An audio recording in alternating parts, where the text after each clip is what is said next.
Hello বন্ধুরা, তোমরা দেখতেই পাচ্ছ আজ আমি পোর্ট্রেট ট্যাটুটি করবো। আর এই দাদা এসছে ওনার মায়ের ছবি নিয়ে ট্যাটু করবে বলে। তো ওই দাদা বারাসাত কাজীপাড়ার থেকে এসছে, অনেকটা দূর দিয়ে, যেহেতু আমার স্টুডিওর থেকে।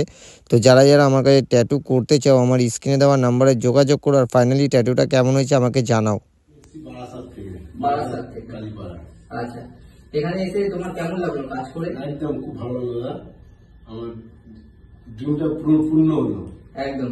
কে যদি কাজ করতে চায় তো কি বলবে সবাইকে? সবাইকে বলবো যে শ্রী জগন্নাথ ট্যাটু স্টুডিওতে আসুন, দাদার সাথে মিট করো। দাদার হাতের কাজ খুবই ভালো আমি মনে করি। আর সবাইকে আসতে বলছি যারা ট্যাটু ভালোবাসো। আমি আমার মায়ের ছবি করেছি একটা, অনেক দিনের শখ ছিল একটা ট্যাটু করার, বাট হচ্ছিল না কিছু আর্থিক অবস্থার জন্য। আমি খুশি দাদার কাজ দেখে। আচ্ছা, তো ফাইনালি তোমার কাজ কমপ্লিট হয়েছে, ভালো লেগেছে? একদম একদম তো যারা যারা আমাদের পেজে এখনো লাইক কমেন্ট শেয়ার করনি তাদের সবাইকে বলে দাও like comment share. Comment share অবশ্যই দরকার, দাদাকে তো একদম like comment share. Thank you দাদা। আর ফাইনালি কাজটা চলো তোমাদেরকে সবাইকে দেখায়।